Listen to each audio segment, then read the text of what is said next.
All right, welcome back to Easy Math with Nick. Today we're on video number 2 for the AP Calculus BC review series of videos that I just started 2 days ago. And today we'll be covering another tricky topic that I find trips up a lot of guys, which are polar functions. So you may or may not have learned these in pre-calculus. I know many of my colleagues did not get to this in pre-calculus, so AP Calc BC was the first time seeing polar functions. And if you don't know how polar functions work, having to do all the things they ask you to do with them becomes immensely more difficult. So first we'll go over defining what a polar function is and how to interpret its graph and even how to think about graphing it. On the EP exam, I don't think they'll ever ask you to graph a polar function, but to know how the graph works, in my opinion, does help out a lot. So let's start off with, let me give you an example of what a polar function would look like. So let's say we have this. This is an example of a polar function right here. One that I just drew out. I just came up with it in my head. How to interpret what defines a polar function is that it has any function takes an input and gives you an output, right? So our input here is an angle theta, which we call theta here, the Greek letter theta. Our output is distance, is a distance, this r of theta here. That is our output, which is a distance, specifically distance from the origin. Wrote from twice. Distance from the origin, which is r. So what polar function essentially does is it takes a theta as an input, or in this case 2 theta, and gives you a distance as an output. So how do we go about graphing this? Well, when we graph a polar function, we graph it on the xy plane. And that may be confusing because, hey, wait a second, this is not a function of x or y. I don't see any x's or y's here. And that's a valid question, but, And that's a valid observation because here there are no x's and y's, right? But instead of focusing on x and y specifically for graphing, we look at theta with respect to the x-axis. So an angle of 0 in this case would be, we're right on the positive x-axis here. So when we look at, if we make a table of values of theta and r theta, when theta equals 0, in radians, by the way, we always work in radians when we're on the AP exam for questions involving polar functions. And just in general, too, in other higher level math courses, you will probably also be working exclusively in radians. If we're dealing with the radian measure of 0, what is 3 sine of 2 times 0? Well, sine of 0, or sine of 2 times 0, is sine of 0, which is 0. And 3 times 0 is 0. So we have a distance of 0. So what that means is we are a distance of 0 away from the origin at theta equals 0. Now let's try another angle. Let me think of a good one. Okay, let's try pi over 4. Pi 4 of the radians. Well, what's 2 times pi over 4? Pi halves. Sine of pi halves is 1. 3 times 1 is 3. So when we go to an angle of pi fourths, we're at 3. So let's say, oh, it made my line straight for me. That's nice, right? Let's say we're at a distance of 3 here. Now this is a distance of 3 from the origin. Now, let's go to pi halves. Well, 2 times pi halves is pi. Sine of pi is 0. 3 times 0 is 0. So we get 0 again. So what the first quadrant of this graph is going to look like is we go from 0 to pi fourths, and we max out at 3. And then we dip back down to 0. So I know that wasn't the best drawing, but that's what the first quadrant of our graph is going to look like. And if you were to keep doing this and fully go in all 4 quadrants, you would see that there's 4 more identical petals like this. But for the sake of time, I won't make a table of values for all that. But give me a second. I need to move. Okay, my apologies. I had to move to the other room because there was a lot of noise. But essentially, yeah, for the sake of time, we would extend the graph. I would show like the table values for 3 pi over 4, dot, dot, dot, all the way up to 2 pi. But, all the way up to pi, probably. No, I would go, whatever. But for the sake of time, I won't be doing that. So this is what the complete graph of this would look like, though. So if you were curious. Now, you might be asking, how do we know that the distance from the origin maxes out at 3? Well, if we look at the original function, it's 3 times a sine function. And we know sine could be at maximum 1. So therefore, our maximum distance from the origin is going to be 1 times 3, which is 3. So there you go. So this is a nice, pretty like flower type graph, right? Okay. So how do we? So the next thing I want to cover is what if we wanted to deal with x and y, right? Say we actually, which we will very soon, wanted to convert things from in terms of theta into terms of x and y. Well, if we look at this point right here that I have nicely lined up, we have our angle to the our theta, or our angle with respect to the x-axis, is pi over 4, right? Pi 4 radians. Now, if I draw that little vertical line going down, what does that look like? A right triangle, right? So, and this is a nice right triangle because if we look, if you're very observant, you'll notice that our height is the y-coordinate of this point. And the width, or the bottom leg of that triangle, is our x-coordinate. So this point of coordinates x comma y can be described by that right triangle there. And so what this lets us do is use trig functions to nicely describe x and y. So we could depict y as r sine theta, or r of theta sine theta. Use function notation there. And x as r theta cosine theta. Now, in case you're wondering where I got these, well, sine of theta is opposite over hypotenuse, right? We know that from SOHCAHTOA, from way back when, right? Was our opposite here? Y. And what's our hypotenuse? 3, or r. So that's, if you were to divide both sides by r theta here, you would get y over r equals sine of theta. So that's, and then I just isolated y by multiplying over. In the same case for x here, if we do adjacent over hypotenuse, our adjacent here is x, and our hypotenuse is r, which is 3 in that case. But there you go. Let me erase some of that. There you go.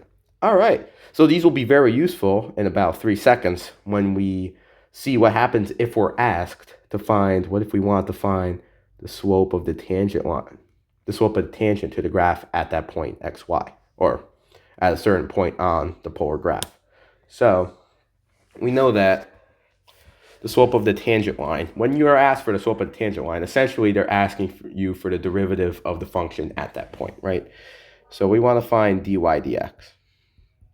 Well, because we're dealing with things in terms of theta here, it's wise to rewrite this as dy d theta over dx d theta, almost treating it like a parametric function, right, where theta is our parameter. And then we can rewrite this as derivative with respect to theta of y, which we have a nice relation here for y, r theta sine theta. Don't forget your parentheses. Over derivative of x in terms of theta. So now you see why it was important to put x and y in terms of theta, right? So now we can use that application here to find the slope of the tangent line, or the derivative. And now we will do product rule on top and bottom, because r of theta is not a constant, right? At least we can't assume that it is. So do product rule, derivative first times derivative second, plus second times derivative of first.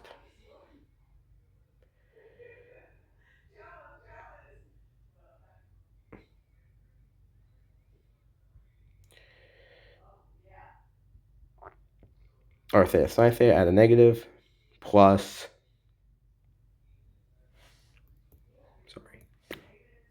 stay consistent. There you go. So that's an application of product rule right there. Note that we're not using quotient rule because we have taking derivative on the top and the bottom. We're not taking a derivative of the fraction, if that makes sense, right? And so I can write this much nicer as just rearrange some terms here. Because I like having a negative out in the front. I like it to be on the inside. Maybe you agree with me.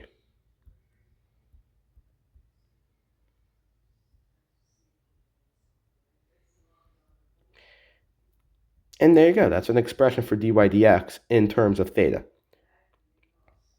So oftentimes, they won't explicitly say find dy dx when you have a polar function, but they'll say find the slope of the tangent line at a specific point on that polar function.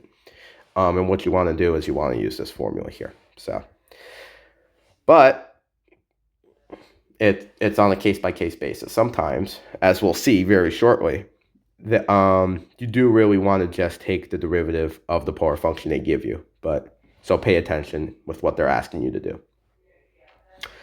Finally, now that we covered derivatives with regard to polar functions, now let's cover integrals. So unlike derivatives, we're not going to have things in terms of y and x here. Instead, we're going to use a handy formula from pre-calculus or in geometry. Area of a sector. Now this should be familiar. I don't know why I capitalized that A, but this formula should be familiar from pre-calculus, and it helps you find the area of a sector. Now, how is this going to help us, right? Well, essentially, what we can do is, let's look at the first quadrant of this graph that we have here, right? If I look at that, there you go. Let's look at a tiny part of, let's look at a sliver of that graph. Let me do this a little bit better.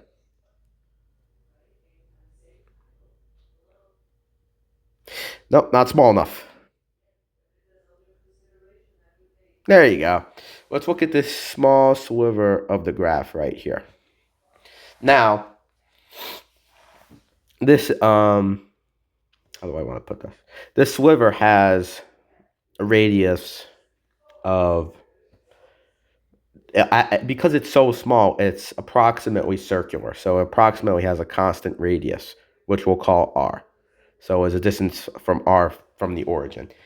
And it has a very, very small angle measure, which we'll call d theta. And so the area of this little segment of our polar graph is 1/2 r squared d theta.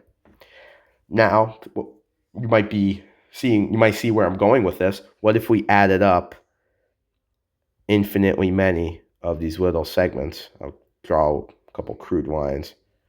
That's horrible, I'm sorry. But what if we added up all of those little segments as they encompass that portion of the graph? Well, we would be integrating. And so, from whatever starting angle to whatever ending angle.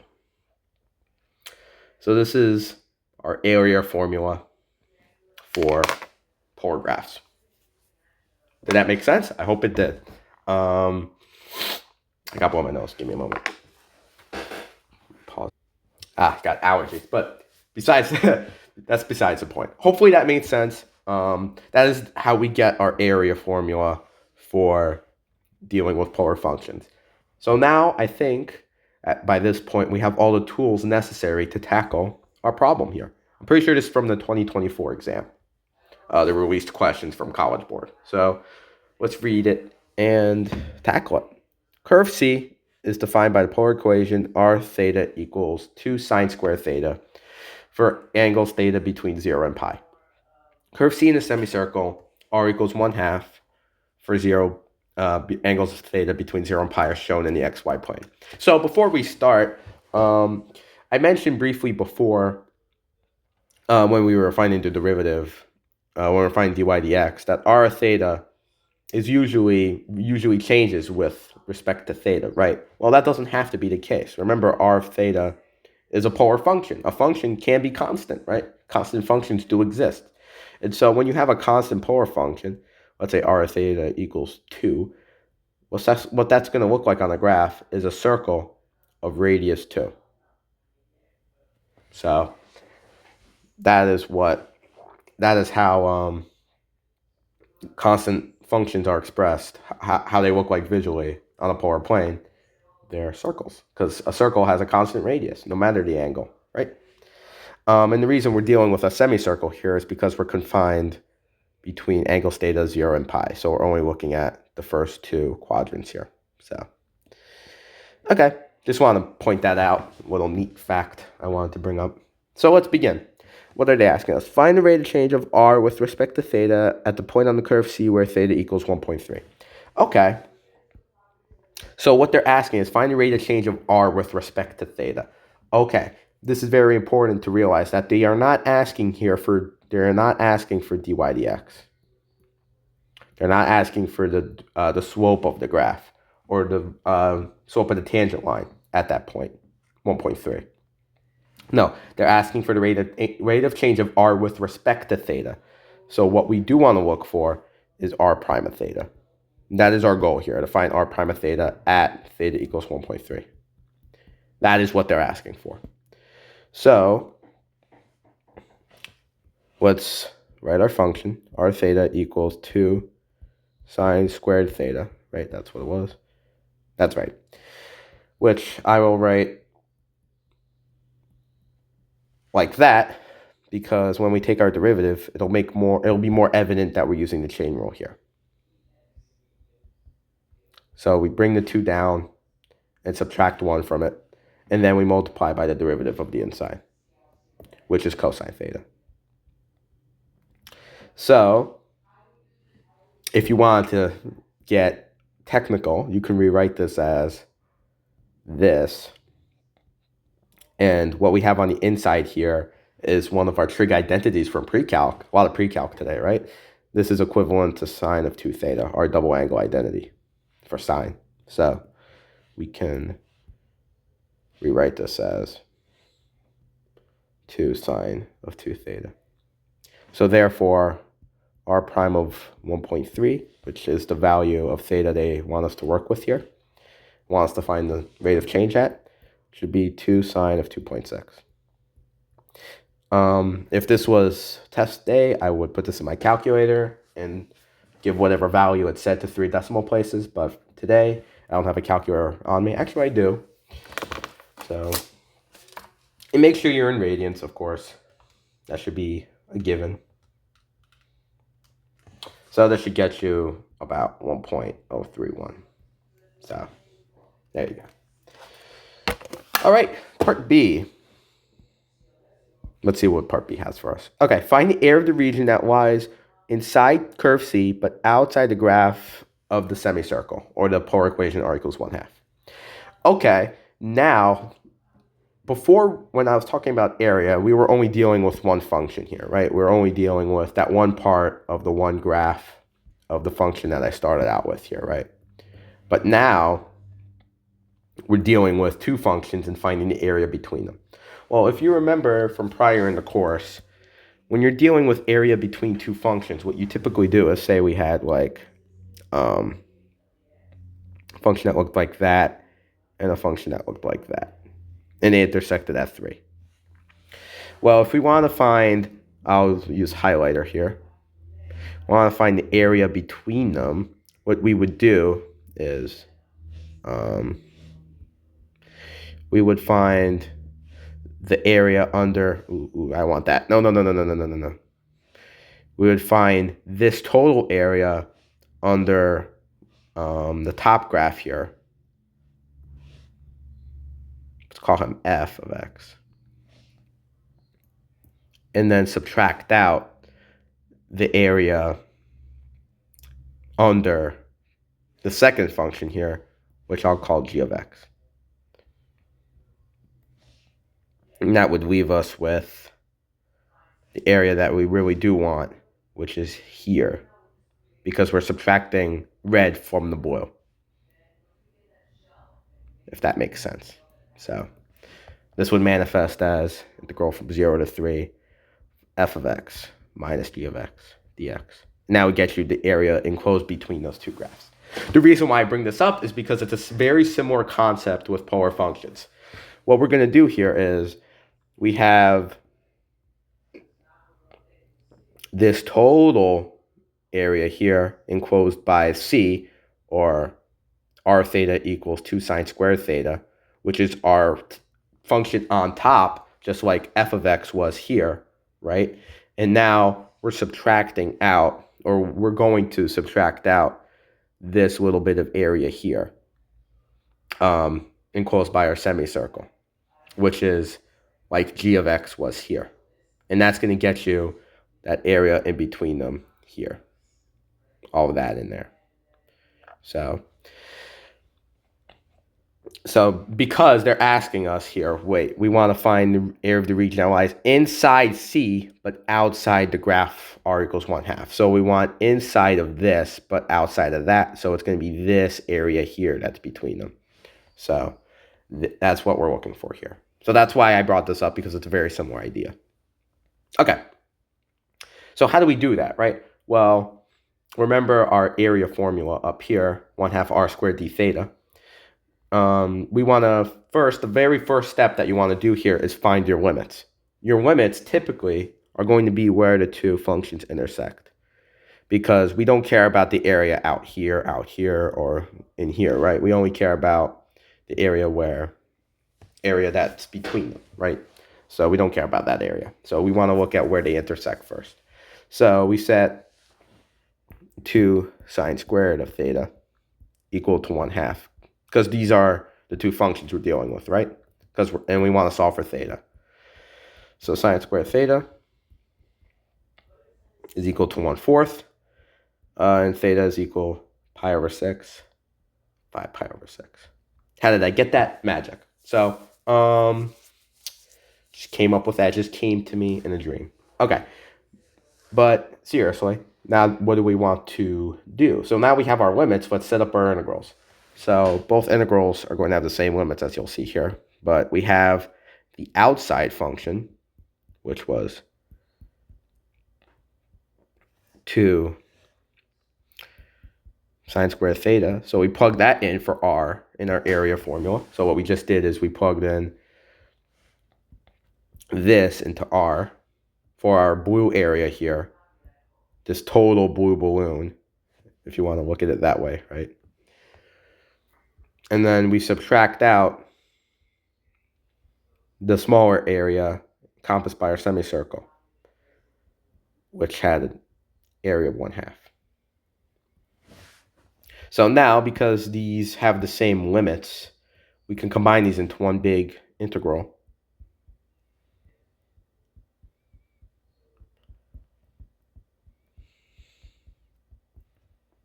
Minus 1/4 d theta.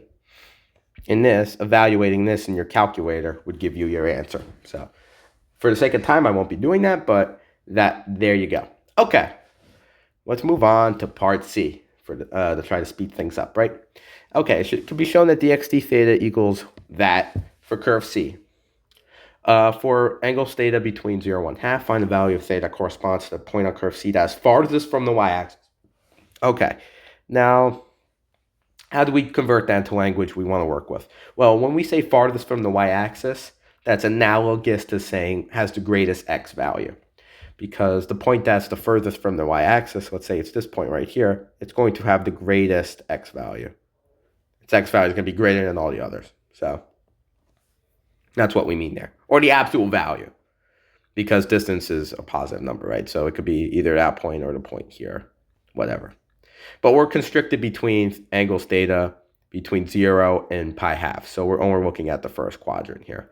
We're not looking here. So we're not going to get two answers. Oops. Okay.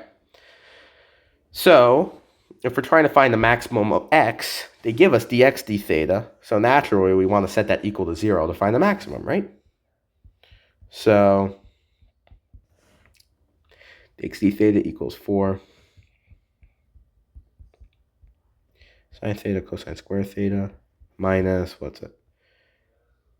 2 sine cube theta equals 0. And again, for the sake of time here, what you would do is you probably would have this. You would probably, this is how I would do it anyway. No, that's supposed to be a cube. Sorry. I would graph this in my calculator, then graph this in my calculator, and find where they intersect using, let me just make sure I know what it's called.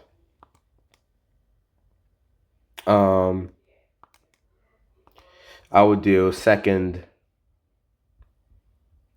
trace intersect.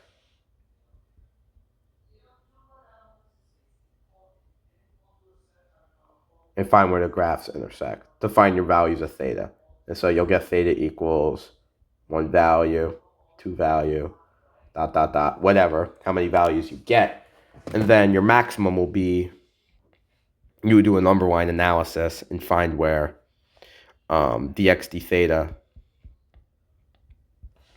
let's say, goes from, well, not, let's say it does, if it has a maximum of theta 1, it would go from increasing to decreasing. So you would have a maximum at theta 1.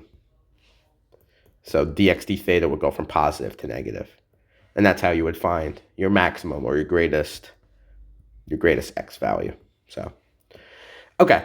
That's really Calc 1 material. So that's why I'm kind of speeding through it, because it's not the main topic of today's video. If you want me to explain that more in depth in the comments, I would be more than happy to do so. So just give me the word and I'll work that out for you in the comment section. Okay, finally, before this video goes on for too long, let's do part D. Okay, a particle travels along curve C so that d theta dt equals 15 for all times t. Find the rate at which the particle's distance from the origin changes with respect to time when the particle is at the point where theta equals, again, 1.3. So to show the setup for your calculations. Okay, stumbling over my words here. But what they're asking for here is they want you to find the rate at which the particle's distance from the origin changes. So remember when I first defined a polar function, I specifically said that the output of a polar function is your distance from the origin r. That is what r theta is telling you. That is what your output is. And so when they ask us here to find the rate at which the particle's distance from the origin changes with respect to time, they want you to find dr dt. That is what they're asking you to find. Okay? So what is RR? Well, we're going along curve C here. So C was this. This was C. So 2 sine squared theta. 2 sine squared theta. And this is going to be a very similar derivative with one key difference from part A. So what did we get? We got 2 sine 2 theta, right? I'll work it out again. 4 sine of theta, because we brought the 2 down, remember? Or if you don't really remember, it's because we wrote it like this to make that more obvious that we're using chain rule. So we brought the 2 down and multiplied by the derivative of the inside. But now we get to do chain rule twice. Let me show you. Because now we don't only have something inside these parentheses, now we have theta, which is changing with respect to time, because that's what we're told here, right? There is a d theta dt. It's not 0. So theta is changing with respect to time. So